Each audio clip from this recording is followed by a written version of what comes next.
सब लोगों का हार्दिक स्वागत है आपके प्रोग्राम में।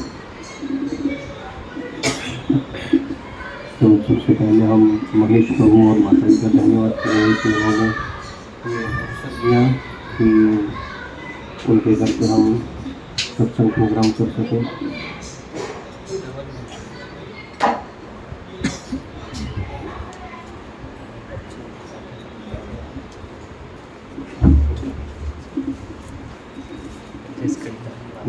नेक्स्ट वीक में रथ यात्रा आने वाला है, तो इसीलिए आज हमने सोचा कि हम आज जगन्नाथ अष्टकम के बारे में कुछ चर्चा करें। तो ये जो जगन्नाथ अष्टकम है जो कि हमने गाया, तो दिक्कत होता है ना थोड़ा थोड़ा उच्चारण में, क्योंकि हम रोज नहीं गाते, उसको डेली रूटीन में नहीं गाते, तो इसीलिए ऐसा होता है।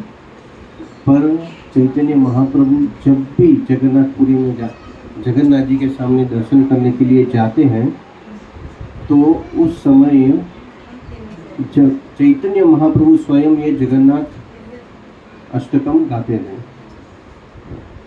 ये जगन्नाथ अष्टकम जो है,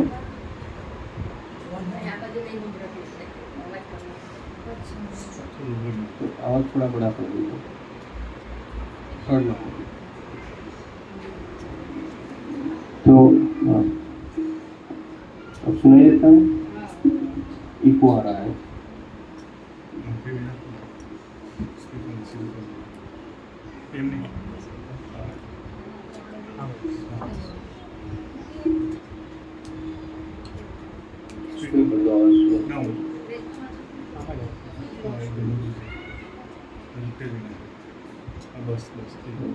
ओके, अब सुनाई दे रहा है।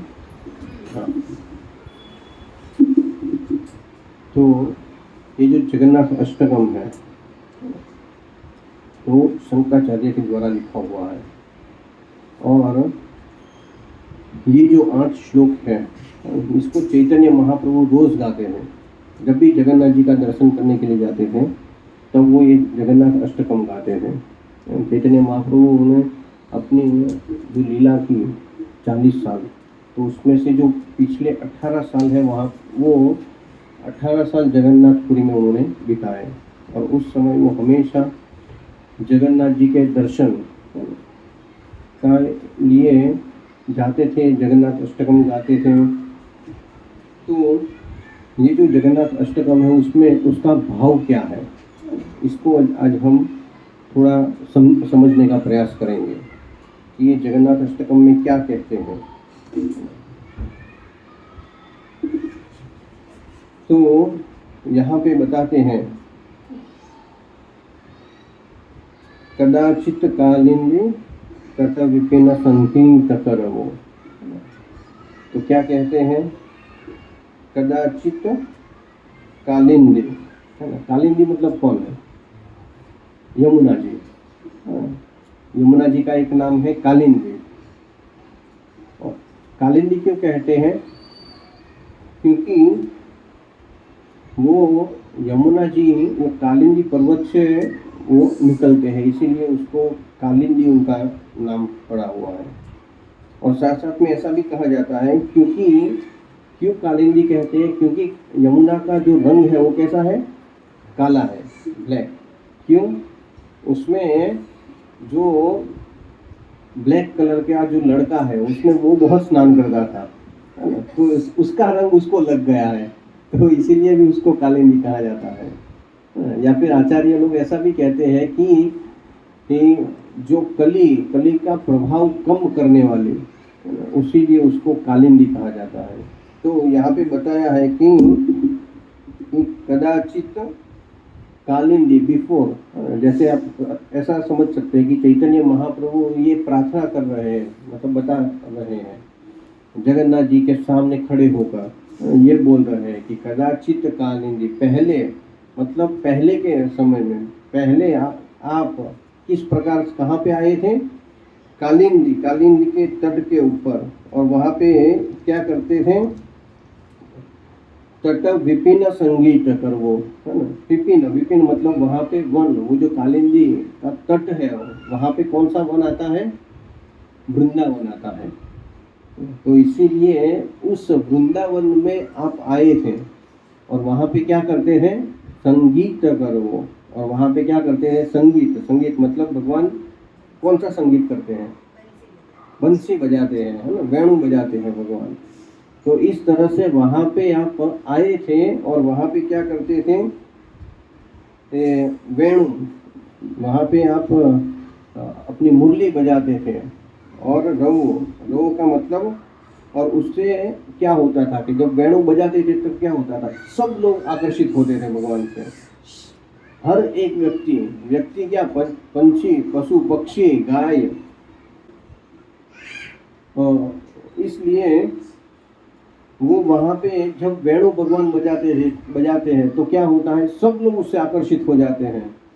और मेनली जो गोपियाँ हैं वो भी उससे आकर्षित होते थे। और फिर क्या होता था कि मुदा भीनी नारी वदन कमला स्वाद मधुपा। और फिर क्या करते थे कि वहाँ पे मुदा, मुदा का मतलब होता है आनंद। जब वेणु सुनते थे, मुरली का आवाज़ सुनते थे तो क्या होता है कि सब लोग आकर्षित होते हैं, आनंद में आ जाते हैं। यस, कृष्ण का वेणु बजा है और उससे उनका जो फेस है उसके ऊपर ग्लो आ जाता है ना, खुश हो जाते हैं। तो यहाँ पे स्पेशली लिखा हुआ है मुदा भीनी नारी। नारी मतलब वो गोपियों के बारे में बता रहे हैं कि सारी की सारी गोपियाँ उससे आकर्षित हो जाती है ना, खुश हो जाती है। इसका मतलब क्या है कि जब कृष्ण नहीं होते हैं तो क्या होता है, सब लोग जैसे सूरज जैसे प्रकाश, सूरज निकलता है तो कमल जो होता है वो खिल जाता है। तो इसीलिए वेणु का भी ऐसा प्रभाव होता है। वेणु का ही आवाज़ सुनी मतलब वो कमल की भांति वो सब खिल जाते हैं। और अगर कृष्ण चले गए, वन में चले जाते हैं और तब गोपियों को कोई नहीं मिलता है वहाँ पे, तब क्या होता है, जैसे सूरज चला जाता है और कमल कैसा हो जाता है, वैसी परिस्थिति हो जाती है। तो इस तरह से कृष्ण जब वेणु बजाते हैं तब मुदा भीनी नारी वदन कमला स्वाद मधुपर, इसलिए कमला स्वाद, कमल की तरह सब लोगों का फेस खुश हो जाते हैं, आनंद में आ जाते हैं सब लोग। और उसके बाद कमल स्वाद मधुपर, मधु मतलब भौरा, है ना। भौरा क्या करता है, कमल के ऊपर बैठता है और कमल का जो रस होता है उसका आस्वादन करता है। तो उसी तरह से कृष्ण वेणु बजाते हैं, है ना, सब गोपियाँ आते हैं और गोपियों के का फेस कैसा होता है ना, खुश हो जाते, आनंद में आते हैं सब लोग। और उस जो आनंद वाला जो फेस होता है ना, उसका आस्वादन कौन करते हैं, मधुपर मतलब कृष्ण उस फेस का आस्वादन करते हैं, सब लोगों को खुश देखते हैं और उसमें जो आनंद आता है वो आनंद का आस्वादन कृष्ण करते हैं। ऐसा इसका मतलब होता है ना। हम बहुत आसानी से इसको गा लेते हैं, पर इसका जो तात्पर्य है, उसके पीछे का जो भाव है, वो समझ के जब गाते हैं तब और आनंद आता है। तो इसीलिए कहते हैं कि मुदा भीनी नारी वदन कमला स्वाद मधुपर, तो ऐसा स्वाद आता है का आस्वादन करते हैं। तो मतलब ये किसकी बात कर रहे हैं यहाँ पे, कि स्त्रियों को देख के आनंद में आते हैं और उसका आस्वादन करते हैं, ऐसे लड़के का बात करते हैं यहाँ पे नहीं। तो यहाँ पे उसके बारे में नीचे बताया हुआ है कि कौन कौन ऐसे ये जो मधुपर, यहाँ पे जो मधुपर बताया है, उस मधुपर की पूजा कौन कौन करता है। तो कहा रमा शंभु ब्रह्मा महतपति गणेशार्चित करो, बिग प्रोफाइल, सारे के सारे बड़े बड़े लोगों का नाम लिया। कौन, रमा, रमा मतलब लक्ष्मी जी। फिर शंभु, शंभु मतलब शिव जी। फिर ब्रह्मा, ब्रह्मा जी। और फिर अमरापति, अमरापति मतलब अमरावती, अमरावती का जो राजा है, कौन है अमरावती का राजा, इंद्र, जो स्वर्ग के राजा है, वो स्वर्ग के जो राजा है इंद्र, और गणेशा चित्तपदो मतलब गणेश जी। तो ये ऐसे जो सबसे बड़े बड़े हैं देवी देवता लोगों में भी जो सबसे बड़े बड़े लोग हैं, ऐसे ऐसे लोग क्या करते हैं, इसकी पूजा करते हैं। किसकी? ये कृष्ण की। तो ऐसे जो भगवान हैं, और वो कौन है? जगन्नाथ है। और वो क्या कहते हैं? जगन्नाथ स्वामी नयन पथगामी भवतु मे। तो मतलब जगन्नाथ स्वामी को क्या कहते हैं? ऐसे जो भगवान है जगन्नाथ स्वामी नयन पथगामी, मतलब वो क्या? जो मेरे जो नयन है ना, तो मेरे नयन के सामने हमेशा आप दिखते रहो, है ना। ऐसी प्रार्थना करते हैं कि मेरी दृष्टि जहाँ जहाँ भी जाए वहाँ वहाँ मुझे क्या दिखना चाहिए? जगन्नाथ जी दिखने चाहिए। तो इसका ये मतलब होता है नयन पथगामी भवतु मे। तो जिस तरह से मेरी इच्छा यही होनी चाहिए। क्या इच्छा होनी चाहिए? कि हर बार हर जगह पे मैं आपका दर्शन करूं। तो ऐसे भगवान इस तरह से उनको प्रार्थना करते हैं। फिर कहते हैं भुजे भुजे स्वरे वेणु शिरसि शिखिं पुच्छम कठि तटे। फिर क्या कहते हैं? भुजे स्वरे वेणु। भुजे भुजे मतलब हाथ, हाथ में क्या होता है? वेणु, जो बांसुरी जिनके हाथ में होती है। फिर शिरसि शिखि पुच्छम कठि तटे, शिरसि शिखि पुच्छम मतलब शिखी, शिखी क्या किसको कहते हैं? मोर को कहते हैं, है ना। शिखि पुच्छम मतलब मोर का पंख, और शिरसि कहाँ पे है? माथो सर के ऊपर। तो ये कृष्ण का डेफिनेशन ऐसे ही होता है ना। कृष्ण कैसे होते हैं? है ना, जिनके हाथ में बांसुरी होती है, सर के ऊपर मोर पंख लगाया हुआ होता है ना। और फिर साथ साथ में यहाँ पे क्या बताया है? कटी तटे, मतलब उनके कमर पर क्या होता है? पीताम्बर, हमेशा पीताम्बर पहनते हैं। तो कृष्ण का यही डेफिनेशन होता है ना। कृष्ण इसी रूप में होते हैं। तो कई बार लगता है ये मोर पंख ही क्यों पहना है? तो उसके पीछे भी कई लीलाएं भगवान की है। बताते हैं एक बार ऐसा हुआ था कि कृष्ण जो है वो चंद्रावली से मिल के आए थे, और फिर डायरेक्ट मिलने गए थे राधा रानी को। और फिर राधा रानी को मिलते मिलते बीच में गलती से वो चंद्रावली बोल दिए। तो राधा रानी बहुत गुस्सा हो गए कि अच्छा तुम चंद्रावली से मिल के आए हो। नहीं नहीं नहीं नहीं, मैं तो ये बता रहा था कि चंद्र मतलब तुम्हारा जो फेस है, तुम जो है वो चंद्र के समान हो, इतना सुंदर है तुम्हारा फेस। तो राधा रानी और क्रोधित हो गए कि चंद्र में तो कितने सारे दाग हैं, तो क्या तुम ये कहने जाते हो मेरे में दाग है? तो फिर से और गुस्सा हो गए। तो इतने में राधा रानी रूठ गए। तो फिर कृष्ण ने क्या किया? कृष्ण ने वहाँ पे मोर मन की तरह वहाँ पे नाच रहे थे, और साथ साथ में उनका नाच देख देख के वहाँ पे बहुत सारे मोर भी आ जाते हैं, और वो भी साथ साथ में कृष्ण के साथ डांस करते हैं। और वैसे जब कृष्ण के साथ डांस करते हैं, फिर जो मोर होते हैं वो क्या करते हैं? अपना जो मोर पंख है निकाल के वो कृष्ण को भेंट देते हैं।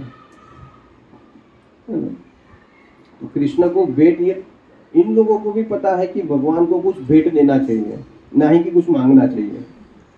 और हम जैसे बद्ध जीव ही ऐसे होते हैं कि हमेशा कुछ ना कुछ मांगते रहते हैं, और ये क्या करते हैं? भगवान को अपना मोर पंख भेंट में देते हैं। तो इसीलिए वो प्रेम से भगवान स्वीकार करते हैं और अपने सर के ऊपर लगा देते हैं।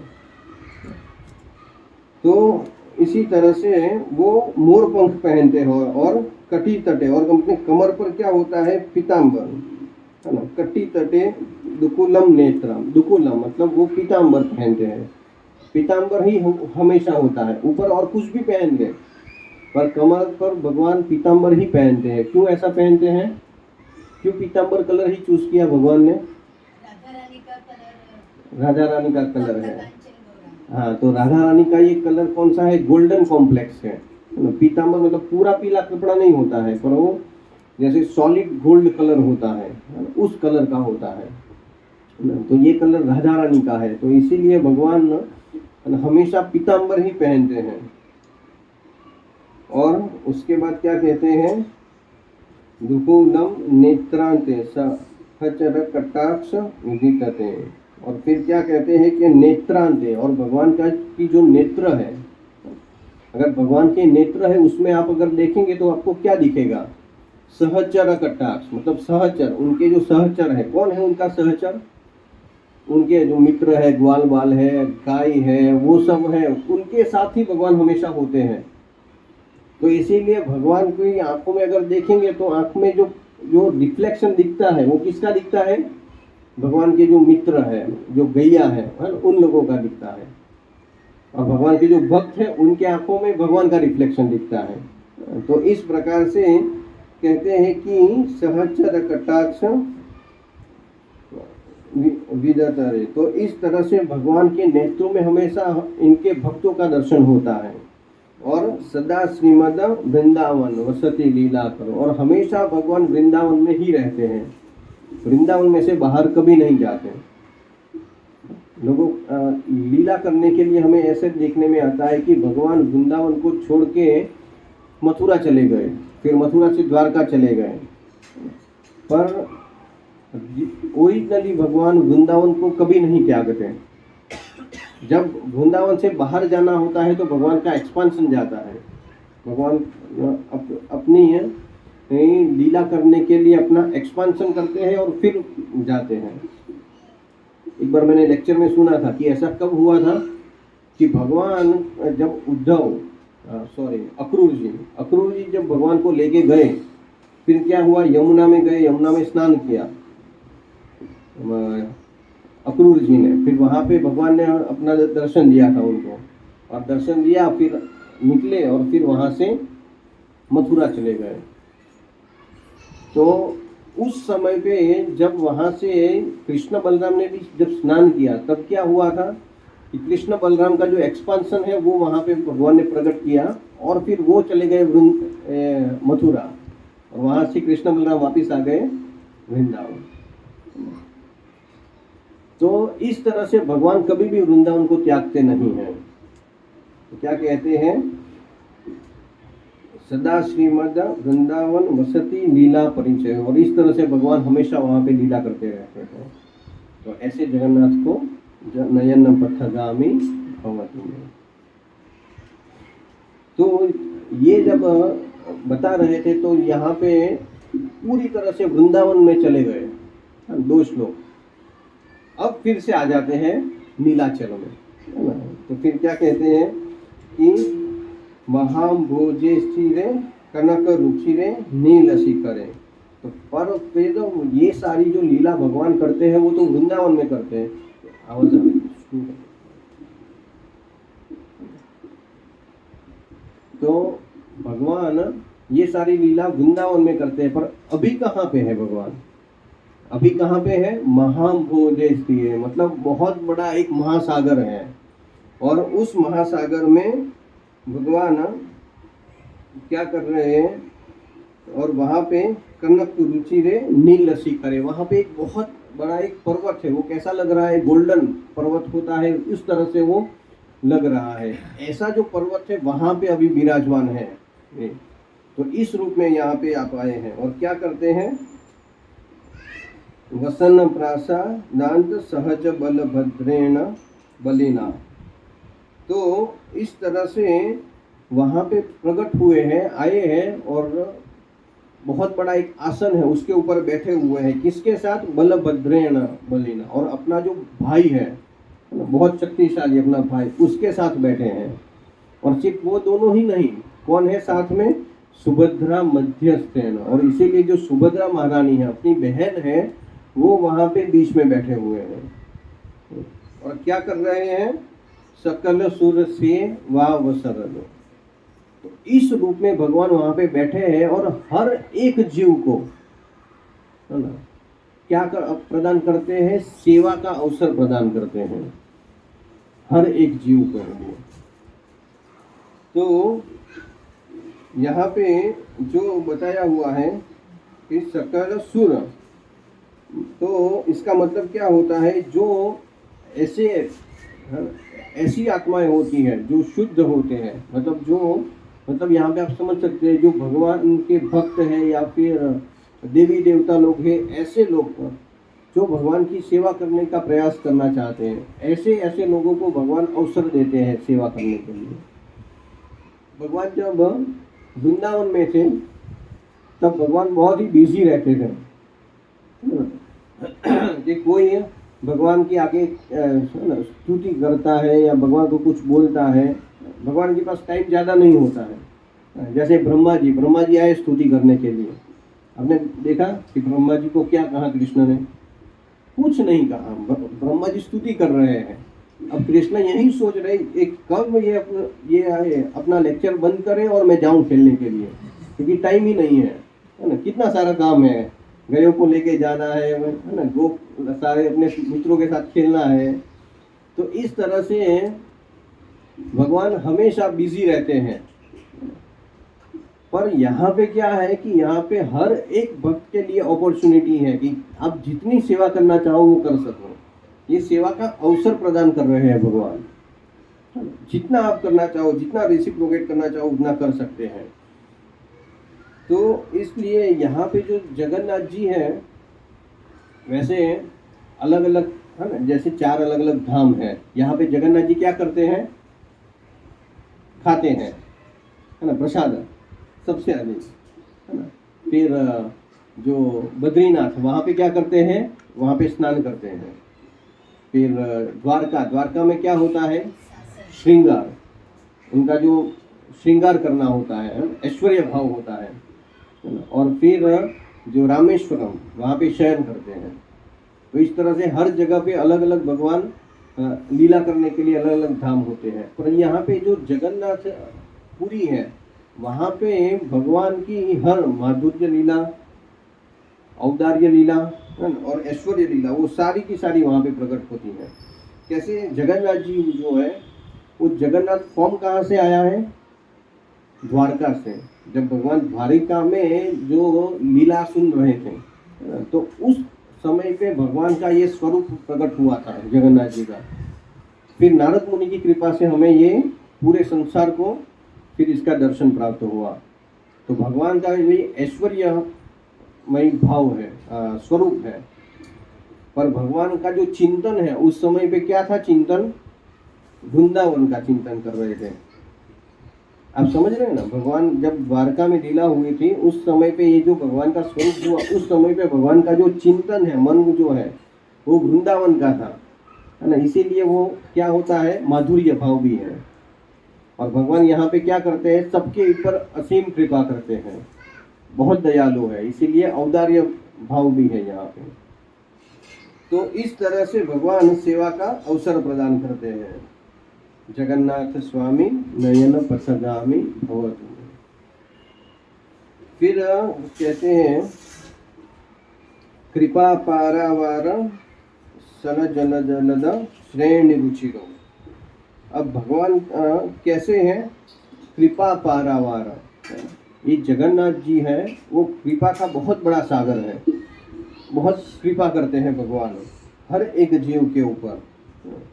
और सजल जलद श्रेणी रुचिरो, तो ये जो हो सजलद जलद, जलद जलद मतलब जो जल से भरा हुआ जो बादल होता है, उस प्रकार का भगवान का जो शरीर है वो ऐसा है, पूरी तरह से जैसे बादल होता है।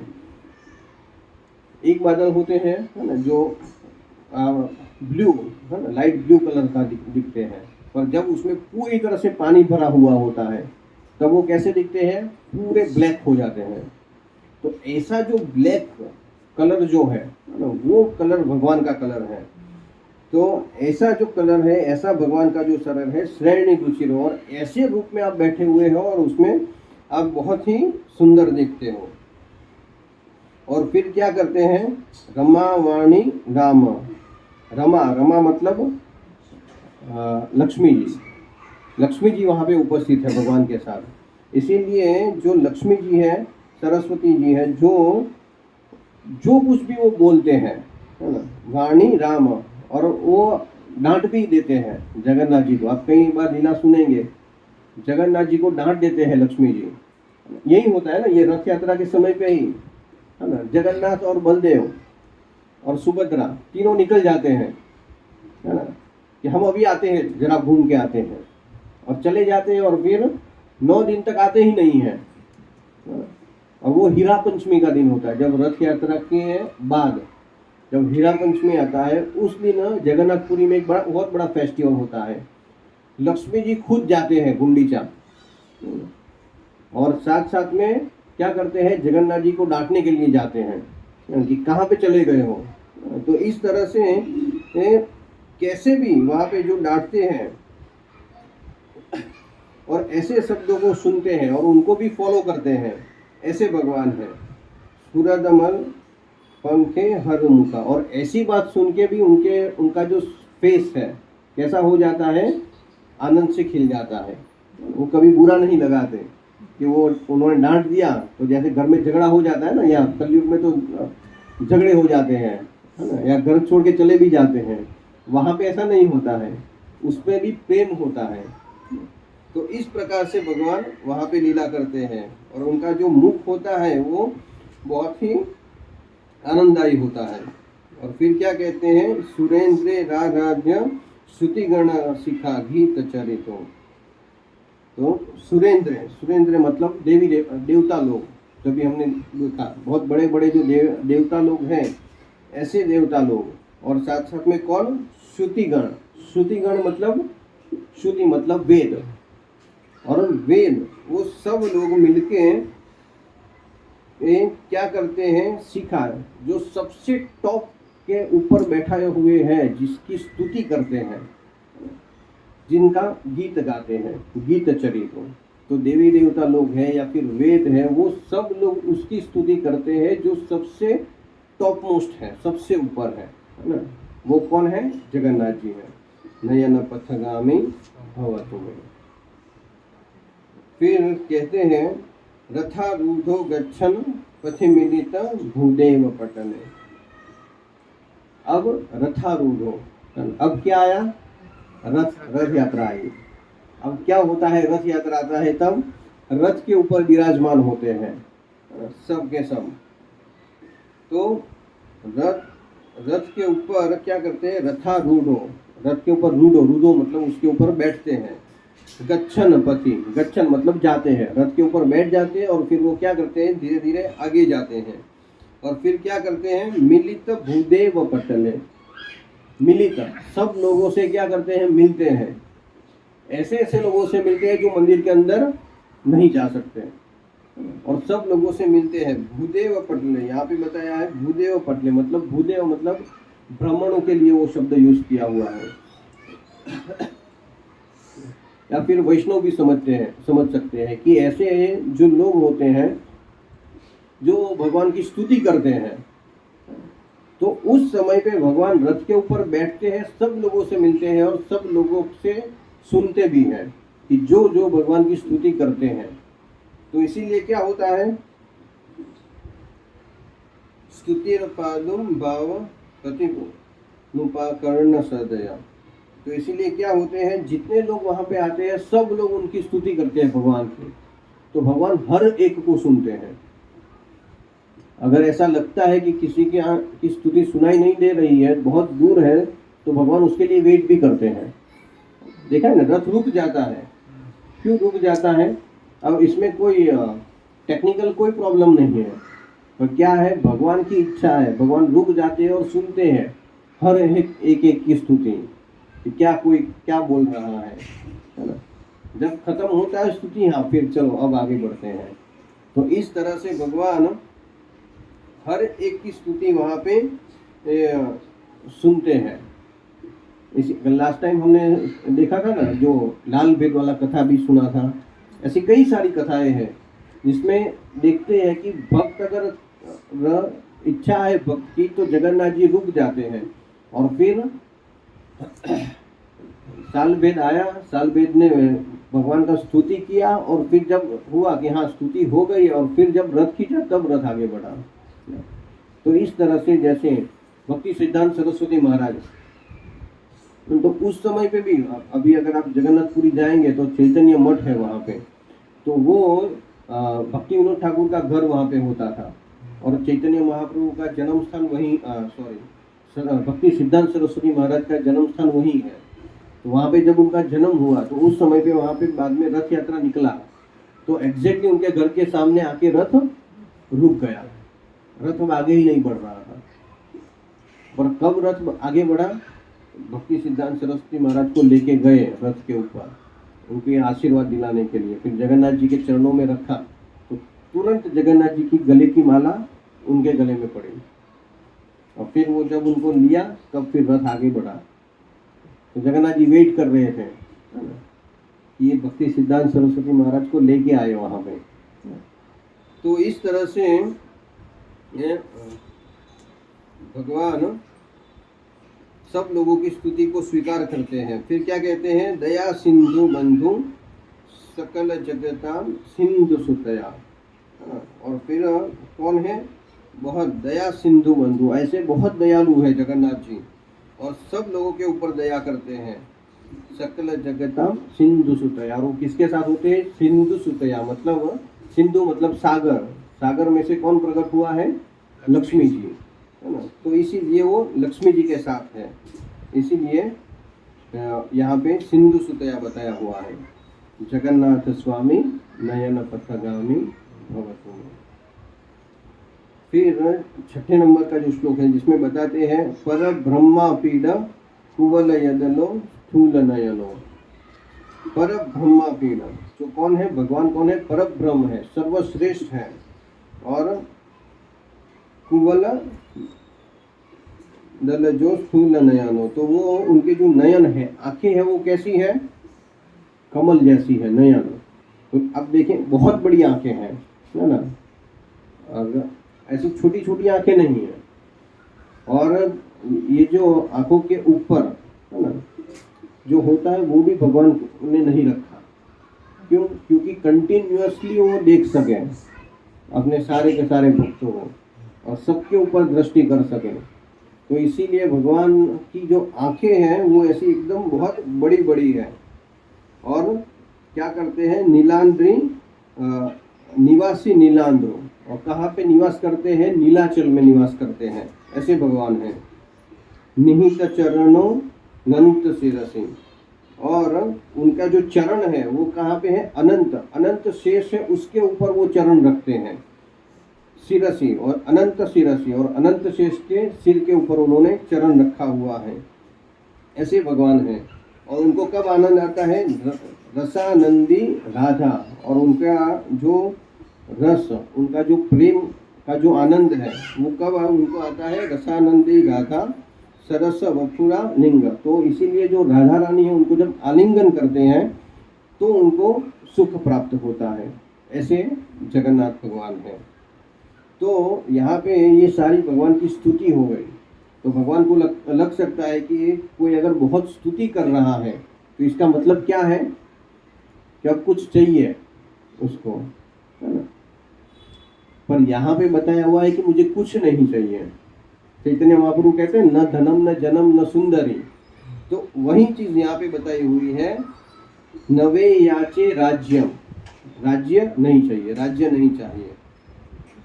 न चकनक मानी कविपम, कोई सोना चांदी बहुत सारा धन चाहिए नहीं चाहिए, वो भी नहीं चाहिए। विभम, कुछ भी नहीं चाहिए। फिर नयाचे रम्या कनक सकल चनकाम्या वरम वधूम, और फिर क्या चाहिए, रम्या, रम्या मतलब सुंदर स्त्री। तो क्या स्त्री चाहिए, नहीं, वो भी नहीं चाहिए। यहाँ पे बताया है वरम वधूम, है ना, मतलब ऐसी है, मतलब ऐसा नहीं कि कोई सिर्फ सुंदर ही स्त्री हो, सुंदरता के साथ साथ बहुत सारी और भी क्वालिटी हो सकती है, जैसे है ना, एजुकेशन अच्छा हो, संस्कारी हो, हाँ, घर परिवार को संभालने में अच्छा हो, मतलब सर्व प्रकार से सब गुण संपन्न, ऐसा चाहिए नहीं, ऐसा भी नहीं चाहिए। तो यहाँ पे ये 3 चीज़ों को बताया हुआ है। क्या बताया है, राज्य, राज्य मतलब कुछ धन संपत्ति या फिर सोना चांदी या फिर स्त्री। तो ओवरऑल अगर आप देखेंगे तो भौतिक संसार में जो मेन आकर्षण है वो इसी चीज़ का है। क्या चाहिए? पैसा चाहिए, सुंदर स्त्री चाहिए, मतलब जो पुरुष है तो सुंदर स्त्री चाहिए, स्त्री है तो उसको सुंदर अच्छा पुरुष चाहिए, या फिर राज्यम, मतलब उसके पास प्रॉपर्टी होनी चाहिए, है ना, मान प्रतिष्ठा होना चाहिए, ये सारी चीज़ें होनी चाहिए। तो ओवरऑल ये आकर्षण का मेन केंद्र यही है भौतिक संसार में। हर एक व्यक्ति अगर आप देखेंगे जो कुछ भी कर रहा है इसके आगे पीछे ही घूमता है, थोड़ा बहुत। ये माया का यही मेन फॉर्मूला है, इंग्रेडिएंट्स यही है माया का। पैकेट अलग अलग हो सकता है उसका, है ना, पर माया जो कुछ भी लॉलीपॉप दिखाती है भौतिक संसार में लोगों को, वो इसमें से ही कुछ ना कुछ होता है जिससे व्यक्ति आकर्षित हो जाता है। और फिर जो गधा दौड़ता है गाजर के पीछे, वैसे व्यक्ति भी दौड़ने लगता है। तो ये सारी की सारी चीज़ें हैं, उसको निकाल देना। अब इसमें से हमें कुछ नहीं चाहिए। व्यक्ति जब भगवान की शरण में आता है, जब भगवान से आकर्षित होता है, तो धीरे धीरे वो ये सारी चीज़ें उसकी छूट जाती हैं। पर वो अगर भगवान से आकर्षित नहीं हुआ तो उसको ये चीज़ों से आकर्षित हो ही जाता है। वो भगवान से भी आकर्षित ना हो, माया से भी ना हो, और बीच का रहे, ये संभव नहीं है। मायावादी लोगों का ये इंटरेस्ट होता है कि क्या होता है भौतिक संसार का कुछ नहीं चाहिए, ये भी नहीं चाहिए, वो भी नहीं चाहिए, सिर्फ, है ना, ब्रह्म में लीन होना है। मतलब ये बीच की चीज पॉसिबल ही नहीं है। जैसे सूर्य और अंधकार, जहाँ पे सूर्य होता है वहाँ पे अंधकार नहीं होता है, और जहाँ पे अंधकार है तो सूर्य नहीं ही होगा, तो ये साथ में नहीं चलता। तो ये सारी चीज़ों को यहाँ पे निकाल दिया है कि मुझे इसमें से कुछ नहीं चाहिए। और तो फिर क्या चाहिए? तो क्या कहा है? सदा काले काले प्रमथ पतिना गीत चरितो। सदा काले काले मतलब हर समय, है ना, कोई भी किसी भी प्रकार का ब्रेक नहीं। काले काले हर समय क्या चाहिए? प्रमथ पतिना। प्रमथ पतिना मतलब कौन? प्रमथ मतलब जो भूत लोग होते हैं वो प्रमथ पति, मतलब उनके स्वामी कौन है? शिव जी। और गीत चरितो, तो शिव जी जिनका गीत गाते हैं वो चाहिए मुझे, उनका दर्शन चाहिए, वो हमेशा हमारे सामने होने चाहिए। तो देखिए कैसा एग्जाम्पल दिया हुआ है ना, कि प्रमथ पतिना गीत चरितो। सीधा नहीं कहा कि हाँ कि जगन्नाथ जी आपको देखना है ना, आपके दर्शन चाहिए। तो क्या कहते हैं, मतलब कहने का तात्पर्य ये है कि ऐसे जो बड़े बड़े सन ब्रह्मा, शिव जी, शंभु, ऐसे लोग भी जिनकी प्रार्थना करते हैं, जिनकी स्तुति करते हैं, तो ऐसे इसका दर्शन मुझे हमेशा चाहिए। जगन्नाथ स्वामी नयन पथगामी भवतु मे। अंतिम श्लोक है जिसमें बता रहे हैं कि हरत्वम संसारम भूतत रमसा रम सुरपते। तो भगवान क्या करते हैं? जो हरत्वम संसारम, जो संसार का सारा जो दुख पाप है वो सारा का सारा वो हर सकते हैं, वो सब कुछ ले सकते हैं। फिर कहते हैं हरत्वम पापाराम वितति अपरम याद विपते, है ना, जो यादव पति है ना, ऐसे जो यादव पति है उसको कहते हैं कि हरत्वम पापाराम, सारे के सारे पाप। अभी तक मैंने बहुत सारे पाप किए हैं, इतने सारे पाप किए हैं कि ये उनका कोई काउंटिंग है ही नहीं, है ना। हजारों हजारों करोड़ों करोड़ों जन्मों का पाप इकट्ठा हुआ है। कोई पाप एक जन्म का थोड़ी है, पर कैसे है, हजारों हजारों जन्मों के ऐसे पाप हैं जो पाप आप तुरंत उसको हर सकते हो, मिटा सकते हो। कई बार हम देखते हैं कि जैसे भक्ति विनोद ठाकुर है, नरोत्तम दास ठाकुर है, अगर आप देखेंगे वैष्णव सॉन्ग लिखे तो सॉन्ग में जनरली क्या वो प्रार्थना करते हैं, है ना, मैं बहुत पापी हूँ, मैं बहुत पतित हूँ, तो इस प्रकार से लिखते हैं और भगवान से प्रार्थना करते हैं। तो क्या वो लोग पतित हैं, मतलब वो लोग पापी हैं? तो उनका पाप का डेफिनेशन ही कुछ अलग होता है।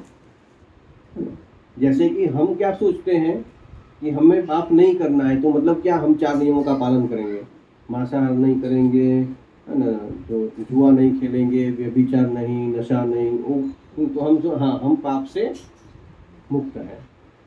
और वो लोग क्या सोचते हैं, आचार्य क्या सोचते हैं, अगर मेरा एक क्षण के लिए भी अगर भगवान से विस्मृति हो गया, मतलब मैंने पाप कर दिया।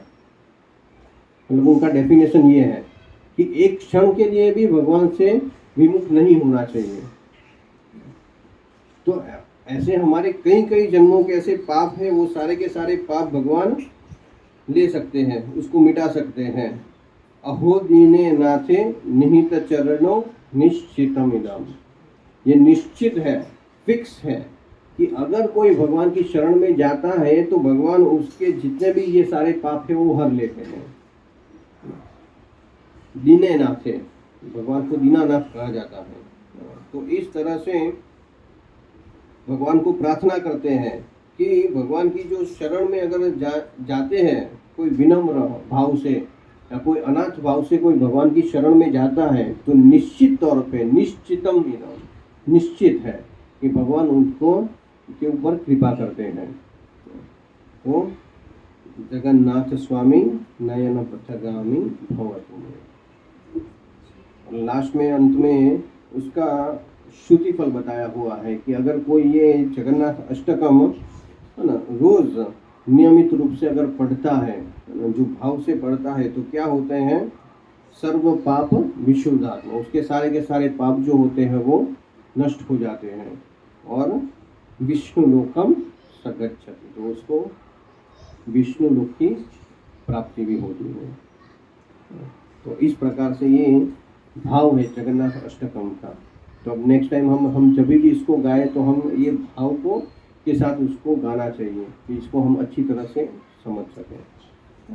हरे कृष्ण।